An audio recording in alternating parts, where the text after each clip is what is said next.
se Irani do ta pranon dhe Izraeli natyrisht do ta pranojnë të dy palët dhe nuk do ta provokojnë njëna tjetrën, për faktin se të dy palët e dinë se çfarë do eskalimi eventual i luftës do të nënkuptonte një luftë masive e cila nuk e përjashton më marshimin e forcave dhe toksore në drejtim të njëna tjetrës, e cila do të shkaktonte vetëm fatkeqësi. Çështja e përpjekjes për shkatrimin e njëna tjetrës përmes kokave bërthamore, ajo është çështje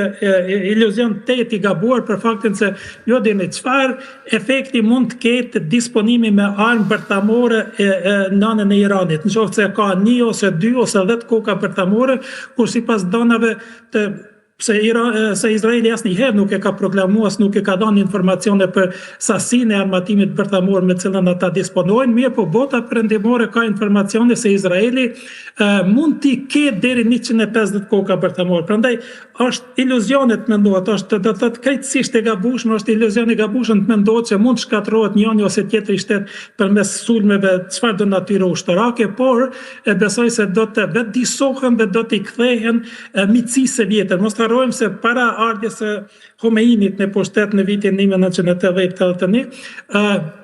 Irani ishte njëri nga shtetet aleate dhe mike të Izraelit dhe kjo miqësi është ngulitur në thellë në mentalitetin e gjeneratave të vjetra të dy popujve. Edhe një numër shumë i madh i minoritetit izraelit judej ka jetuar dhe jeton ende në Iran. Prandaj unë besoj se rikthimi i miqësisë së vjetër nuk nënkupton diçka të pamundshme, por është reale dhe është krejtësisht e mundshme dhe për një mundësi të tillë duhet natyrisht të eliminohet pengesat ideologjike të cilat janë vendosur. Shikoni për shembull, në mes të qendrës së Tehranit, ju dini është vendosur një orë e cila sipas parashikimit të Khomeinit atëherë e shënon fundin e Izraelit dhe krejt populli iranian e shiqon atë orë kur do të vjen koha dhe ajo koha maksimumi kur do të vjen do të jetë viti 2040 kur Irani do ta shkatërron. Do të thotë është frymëzuar krejtësisht në mënyrë të gabueshme ai popull dhe kanë investuar miliarda në drejtim të militarizimit masiv duke shpresuar se përmes armatosjes së policive të ndryshme ekstremiste në lindje të afërt do të dobësohet Izraeli dhe përmes një grushti vendimtar nga Irani do të shkatërrohet Izraeli dhe do të shporet nga ai vend. Unë besoj se tash pas këtij sulmi 12 ditor të Izraelit, Irani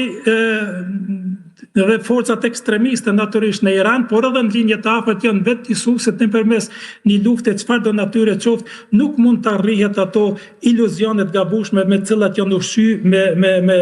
dekada me radhë. Ndërkohë, kemi një lajm të minutës së fundit, zoti Krasniqi, dua ta ndajmë bashkë, kemi një nominim të presidentit Trump për kandidat për Nobel për paqe, një nominim që ka ardhur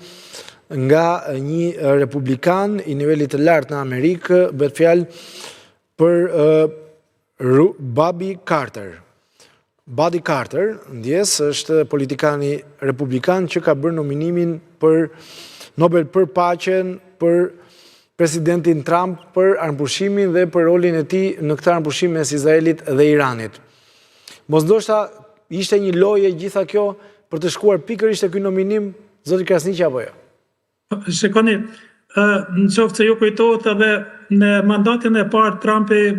kishte deklaruar një gjë të tillë nëpërmjet Kosovës atëherë. Po kishte deklaruar se ai ishte vendimtar dhe nale një luftë dhe ne jetojmë këtu në Ballkan, jetojnë në Kosovë, ju jetoni në Shqipëri dhe asnjë informacion, asnjë shenjë eskalimit të dhunshëm të armatosur mes Kosovës dhe Serbisë nuk ka pas. Mirë, po ai deklaroi si i tillë dhe ka pas edhe atëherë përpjekje që për këtë arritje të madhe në drejtim të vendosjes së paqes natyrisht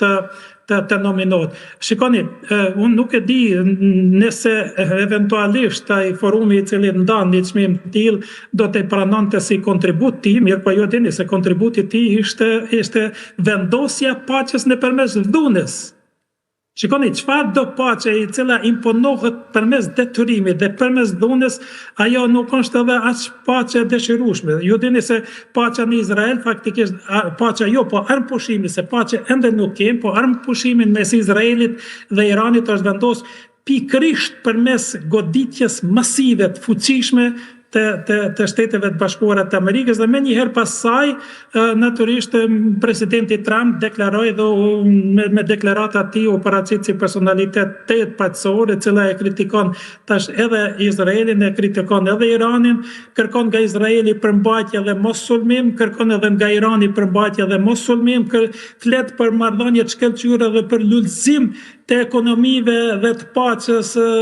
të gjithanshme në lindje të afërt të kështu me radhë. Mund të propozohet, ajo dhe të mete çështje